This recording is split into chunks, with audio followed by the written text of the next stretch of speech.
All right, we're walking down to the Point Cabrillo Lighthouse, just south of Fort Bragg, right near the little coastal community of Caspar, I think it's called. And it's kind of an overcast day, but it's pretty nice. And there's the light in the distance.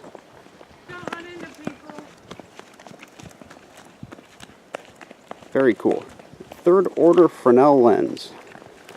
500 millimeter focal length. Pretty cool. And today is one of the few days of the year where they will actually take you up into the very top of the light station, right up to the lens. So I don't know exactly how that works out with, you know, people not getting like blinded by the light source, but I don't know. Should be cool. Should be interesting. All right, so there it is, getting a little closer. Almost there.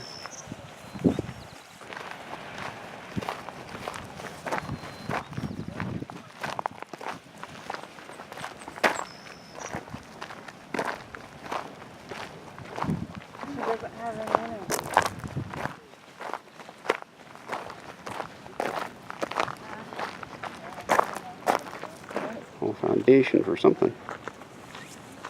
Come on, Pixie.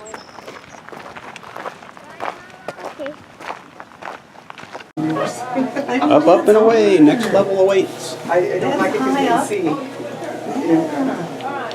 Ready to climb? Oh, I mean, it's a stair thing. Yeah? It's much easier. All right. All for you. After I get up the top. You enjoying it? Oh, yeah. It's most fun. No, I love it. It's being close to the prison. It's right. We saw the ones at the morning. It was really neat. All right, they're fun. Thank you. Keeping video too. Good job. Come on in.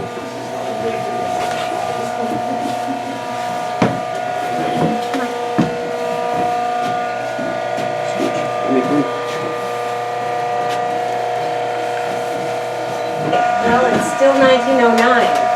And in 1909, there were none of these rings here, motor wasn't here, but the shaft did come down. And the clockworks that you saw on the first floor were situated here. It's where they cranked it. The cables came off the drum, went through the slots and down to the hole in the floor. Did you hear about the hole in the floor in the first floor? Okay. Well, then in 1935, we got electricity.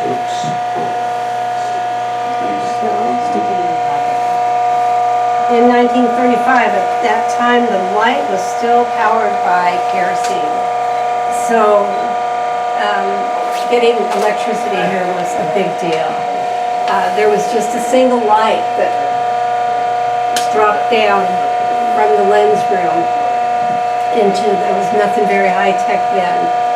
1937, they decided that, yeah, there was going to be electricity for sure, because it was a little iffy at first. So they put in the motor.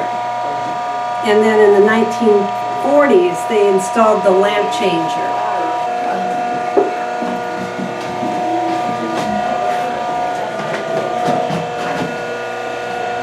All right, ladder's clear. Audrey, are you ready for the group to come up? Oh, no, not quite, we just started. Okay.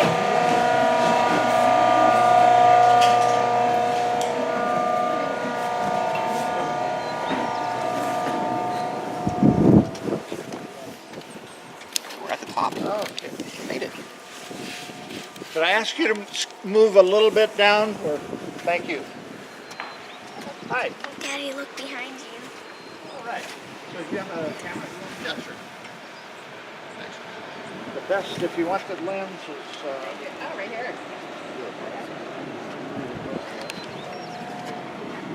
Let's see. Does it autofocus? It's gonna autofocus for you. Don't even worry about it. All right. Pull them together. So cool from up here. All right, there we go. You're itty bitties. Sorry you couldn't experience this. Thank you, sir. There you are. Uh-huh. I'm actually cool. Only thing is get windy sometimes. Yeah, Dad, look at the light. Beautiful. Pardon me? Really, really interesting. We see whales when the whales are going by, and there were seals. It's got a chip in it. The harbor seal And that's the Fresnel lens. I don't know if they're there today, but you may want to look. What do you mean, which one's which, hon? And we see California sea lions swimming around. Yeah, I just. That is the lens. That whole thing, all four sides, all the different prismatic cuts, that is the lens. No, but like, what are the cuts called? What is that one called? Julia? Well, sometimes they call them You prisms. might want to. She was Because there's talking two different about ways that they can sea cut them. They can lions. cut them I think they're over they on can the cut them at an island if you angle, wanted to take them, and those are prismatic ones, and they can cut them rounded, and I forget what they call the Caspar? rounded ones. Yeah. And these ones look like they're rounded. Turn them barking today. But see, the advantage of that, see how, so it's taking a beam of light. Well, here, I'll let him tell you. Just don't steal his thunder. Pretty cool. Wanna walk around? You're welcome. Good to meet you. Lots of brass. Plexiglass. That's cool. If you actually watch, you can see the lamps in the middle.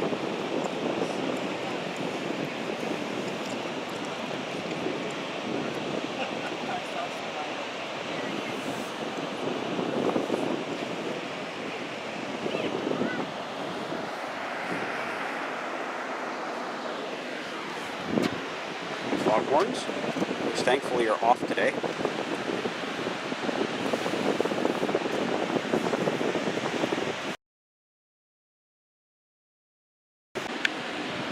It's the backup beacon.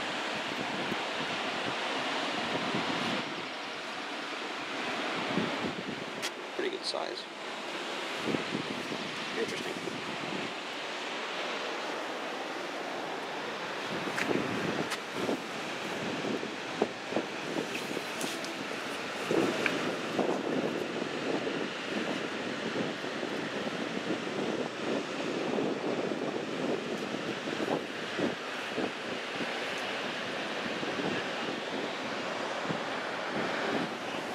Let's go listen. So the reason we're having lantern room tours today is that this is the 100 and how many year? 8, I think they said. 108th year of operating of this light. Now that operation hasn't all been continuous. The Coast Guard decommissioned the Fresnel lens back in the mid-1970s, and they built a platform and put an automated airport beacon on the roof. And that served as the aid to navigation until 1999. Now in 1997, 98, we were able to get $1.5 million from the federal government to restore this lighthouse. So that money was spent restoring the lighthouse and the oil house and the smithy building that you see. Part of that restoration involved taking this lantern room, which you see here, completely off the tower. And the lens itself was disassembled and brought down and put into the fog signal building, where we built a clean room and stripped multiple coats of lead-based battleship gray paint off of the frame of the lantern. The Coast Guard over the years had decided rather than polish the lens, they would paint it. And so the restoration took care of getting all that paint off. We reassembled the light and put it back in place so that we could have it operational by June the 9th in 1999.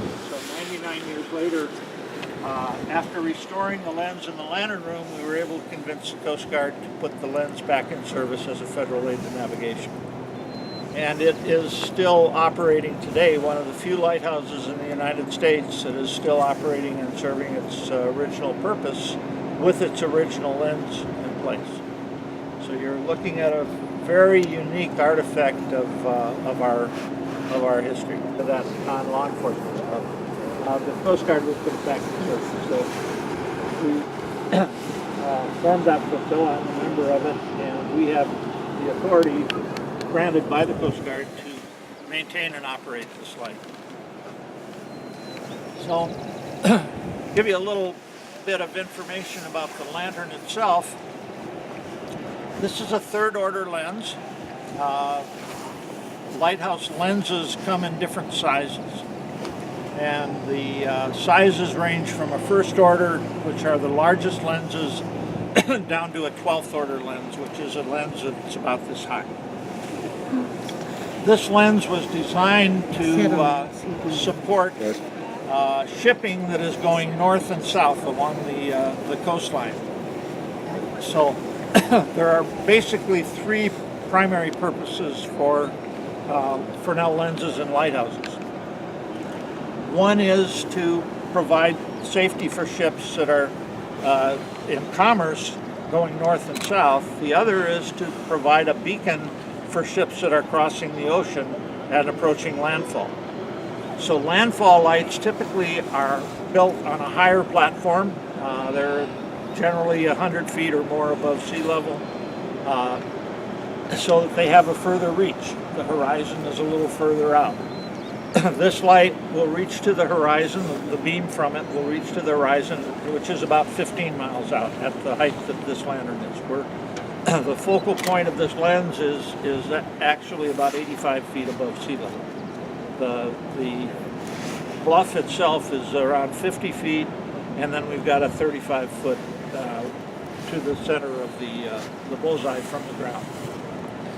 So the bulb that you see that is, you can see through the prisms, is a 1,000-watt halogen bulb. That bulb produces a beam that is about 1 million candle power.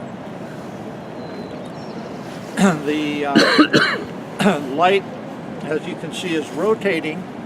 The speed of that rotation is critical because the Coast Guard, in describing this light in the nautical charts, identifies the light both by its name, where it's located, and by the flash characteristics. So the flash characteristic of this light is 10 seconds. And that, of course, is published in the nautical chart. So if you're sailing up and down the coast and you see a flash and you time it, and then you look down at your chart, you're able to identify, oh, I have a flash of 10 seconds. I'm off at point to be. So to produce that 10-second flash, of course, you have to have a constant rotation of the lantern, and that rotation rate has to be set so that you get the 5 seconds, which means this is rotating at 1 revolution every 40 seconds. They talk to you about the little magnet down there. Now, gonna go down. Good to see you. Give me a call.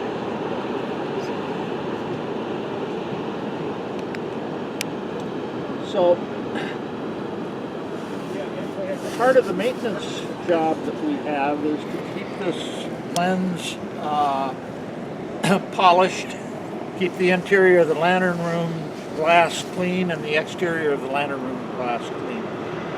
Now, the lens itself, we do maintenance on once a quarter. What we have to do is stabilize the lantern on the mount and get it off of the ball bearings that the lantern is riding on. Now, if you look down and you see the brass ring that is in the middle there, and if you look between the top of that brass ring and the bottom of the green plate, you'll see some shiny metal circles. Those are the ball bearings that the lens rides on. Those are original ball bearings to this light. So it's a testament to the quality of the work that was done on this one. So to get the weight of this light off of those ball bearings, that brass ring that you see, if you look in the center, you see some ridges that are steel. Those ridges are threads, like you have threads on a screw. And that ring of brass is essentially a bolt. And if we turn that brass ring counterclockwise, it's going to rise up on those threads until it abuts the green plate underneath. And we can then rotate the lantern by hand counterclockwise, and friction will hold that jack in place and raise the lantern off of the ball head. That gives us a stable platform, and we can then get access into the interior of the light through the hatch that's coming around right now. You can see the handle, and there you can see the hinges on that hatch. So we can open that up. That gives us access into the inside of the light. We can take out the light changer mechanism, take out the posts that are there, and then we can have somebody get inside the lantern and begin to polish on the inside, while those of us that are a little larger stature polish on the outside. And then, of course, we reverse the process, put it all back together, and lower the jack and get things started up again. That takes about 4 to 5 hours to do once a quarter. And, you know, while we got it apart, we're inspecting the light changer to make sure the bulbs are good and that it's operational. We'll make sure that the bearings are oiled and not drying out. That kind of thing. We are officially standing right on Point Cabrillo. Yep. That's that pretty little cool. Thing right there is seriously Point Cabrillo. 1960. That's the marker for it. Wow. There's all sorts of old stuff around here too. I'm sitting on this thing. I have no idea what it is. Show the camera. Show the people. I don't know what that is over there. I'm gonna go check it out. Okay. Yes, Show that's the what people that's what out. Pixie was sitting on. That looks really not comfortable. There's a old foundation over there. Don't know what was there. Let's look into the north-ish. Could say anything on it? Just a concrete marker? Alright. It says Williams 16. Williams 16. Like somebody scrawled it on there or scratched it on there? No, not scratched. It looked like as if it was painted on almost. And there's the light from down here. Very cool. Alright, so that was the Point Cabrillo Lighthouse. South of Fort Bragg, north of Point Arena. Any idea where on the coast it is? Alright, so tell everybody about the Point Cabrillo Lighthouse we just saw. Where is it? On the coast of What state or what? Let's start with the state. California. Okay, what county? You don't remember what county? It is something Cabrillo. No, that's the name Fort of the Bragg. county. I'm sorry. No, that's not the name of the county either. Oh my God. Mendocino County. I Don't do that, you'll hurt yourself. didn't Mendocino even County. know that. It's on the Gosh. Don't post this. Well, now I'm definitely going to post it. It's on the Mendocino County coast, right? Point Cabrillo is south of what city we were just in? Where do we spend the last few days? Fort Bragg. Okay, and north of Point Arena. And on certain days of the month, you can, or certain days of the year, you can get up to the top like we went to today. And I don't know if this has those days. Let's see. I don't think it has them listed, does it? No, it's just like a weekly planner. So anyway, if you go on their website, that'll get you to it. That should get you to it as well. And if it doesn't, let's see. Let's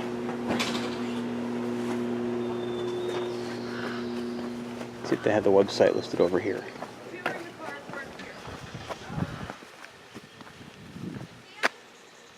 Nope. Alright, I'll post a link to it in the description. Come visit. Fun place. Cool place. Very nice place.